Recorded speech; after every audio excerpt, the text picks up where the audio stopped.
Makanya dalam istilah Jawa dibilang ojo kagetan, ojo gununan, kan gitu. Sekarang lagi ada begini aja, wah gimana ya gimana gitu kan. Banyak orang yang bertanya gitu kayak aku. Ya nggak apa-apa, alam itu hanya cuman berefleksi aja kan gitu kan. Kalau langsung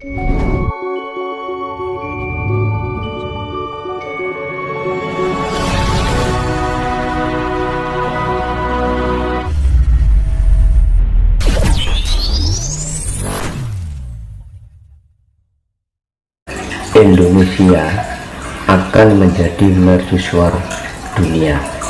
Nah, saya teringat pada episode beberapa yang lalu Mas Tulus kan sering mengatakan bahwa akan terjadi bencana yang lebih dahsyat kan. Nah, terus yang saya tanyakan Mas, bagaimana Indonesia ini menjadi mercusuar dunia ini akan terwujud jika kalau Indonesia akan terjadi bencana yang lebih dahsyat. Soalnya kalau kita logika Mas, negara itu kalau sudah terjadi bencana bersama atau pasti kan kehancuran. Nah, apakah semboyan bahkan amanah dari Bung Karno itu akan terwujud? Bagaimana pandangan Mas Tulus? Monggo Mas. Ya ini langsung aja, kalau masalah pembicarakan yang namanya ini menuju mercusuar dunia, yang intinya padahal yang sifatnya itu adalah perdamaian dunia. Betul. Nah gitu kan, banyak orang yang berangan-angan atau menginginkan hadirnya atau datangnya zaman tersebut kan, yang namanya perdamaian dunia ini. Apa yang harus dipersiapkan? Nah yang jadi pertanyaan kan itu. Sekarang kan banyak orang yang sifatnya itu, apalagi lagi viral atau booming ya, masalah perdamaian dunia, mercusuar dunia. Boleh sih kita mengatakan, wah aku ingin segera terlaksana zaman-zaman yang seperti itu penuh dengan kedamaian.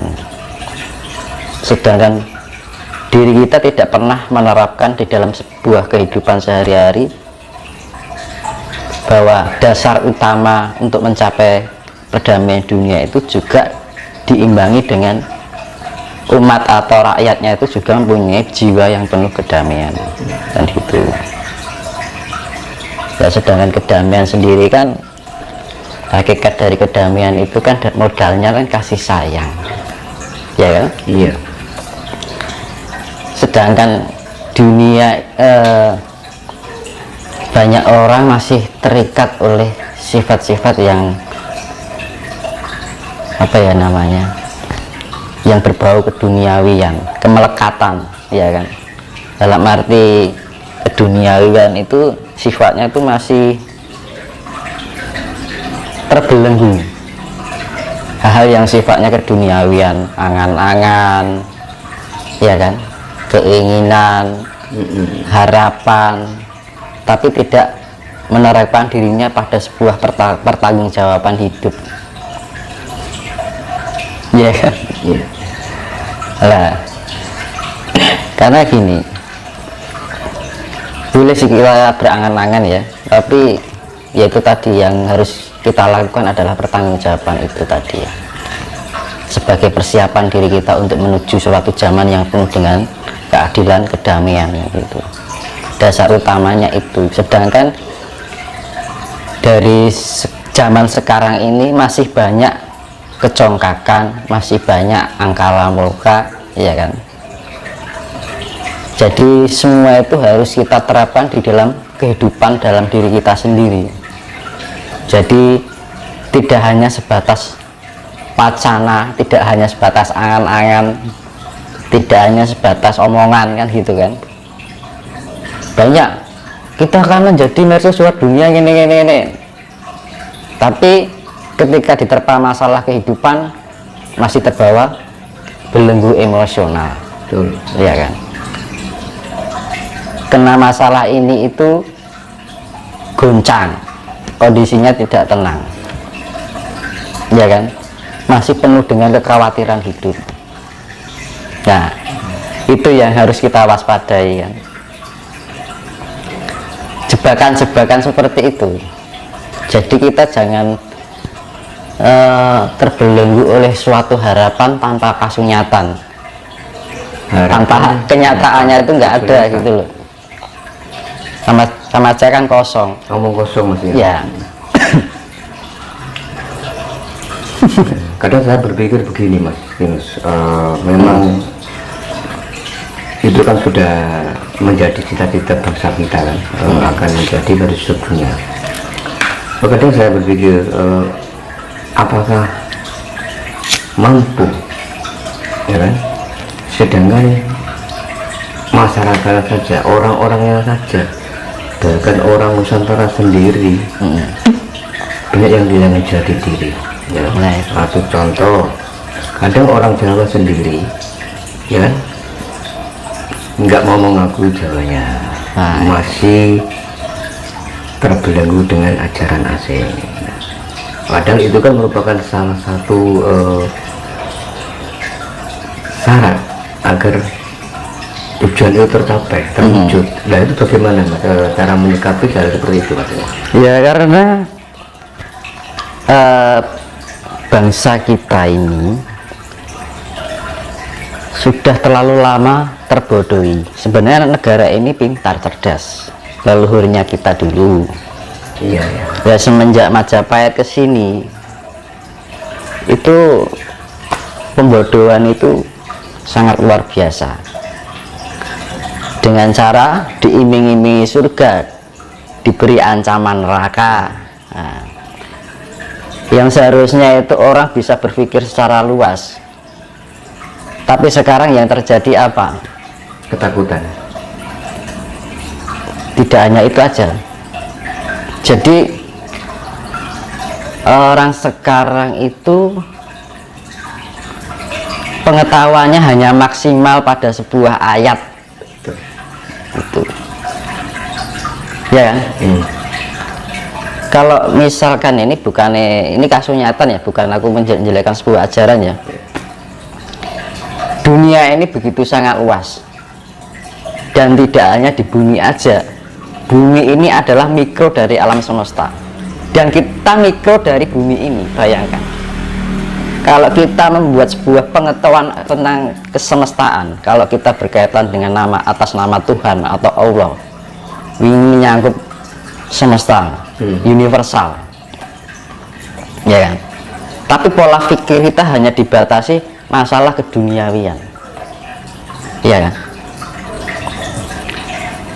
Bahwa dunia ini masih dalam ranah sifatnya itu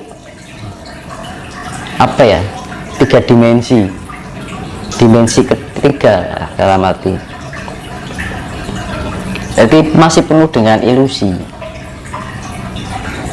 Sekarang gini, semesta hanya dibikin wacana, sebuah pengetahuan yang diterapkan dalam tulisan dalam bentuk kitab, kayaknya kan kok kecil sekali gitu loh. Nah, makanya orang Jawa itu nggak pernah membuat kitab. Kitabnya kitab tanpa tulis. Karena ditulis orangnya ada. Buku itu tidak cukup untuk menulis kitabnya pengetahuan jagat semesta ini. Karena selama ini orang itu terbelenggu kebodohan itu, hanya berpikir bahwa kehidupan ini ada di lingkup bumi saja. Padahal kehidupan di bumi ini penuh dengan ilusi. Ya, kita berangan-angan itu ilusi. Jadi pikiran dan rasa kita itu terbelenggu oleh ilusi, angan-angan, harapan, keinginan, kesedihan, ya, kebahagiaan, itu semuanya adalah ilusi. Akhirnya timbul halusinasi Mas. Nah, makanya gini, dengan keadaan dunia yang penuh dengan kefanaan yang sifatnya fata morgana ini, penuh dengan ilusi, perasaan, pikiran, ya kan, terbelenggu oleh suasana-suasana keadaan, lingkungan, ya kan, rasa bahagia, rasa senang, ya kan, angan-angan, harapan, keinginan, cita-cita dan sebagainya, mimpi, itu adalah semua ilusi. Nah, agar kita tidak terjebak oleh ilusi-ilusi tadi, itu kita harus meningkatkan tingkat kesadaran diri. Nah, fungsinya meditasi di situ sebenarnya.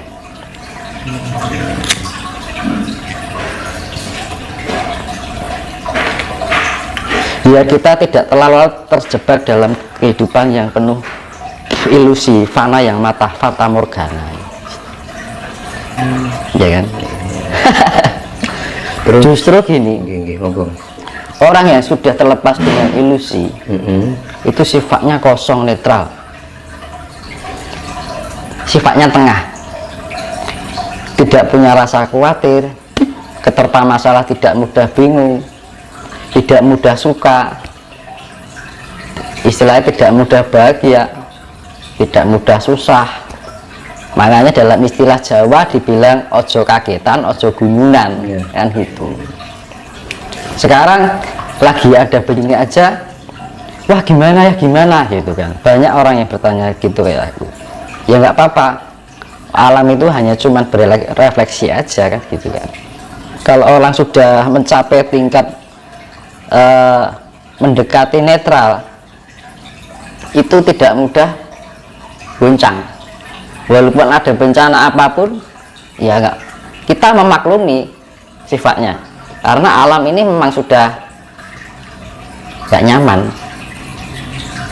Makanya dia melakukan refleksi untuk menyeimbangkan dirinya lagi, membuat kondisi alam semesta bumi ini biar seimbang lagi, biar nyaman lagi, biar kemurniannya ada lagi.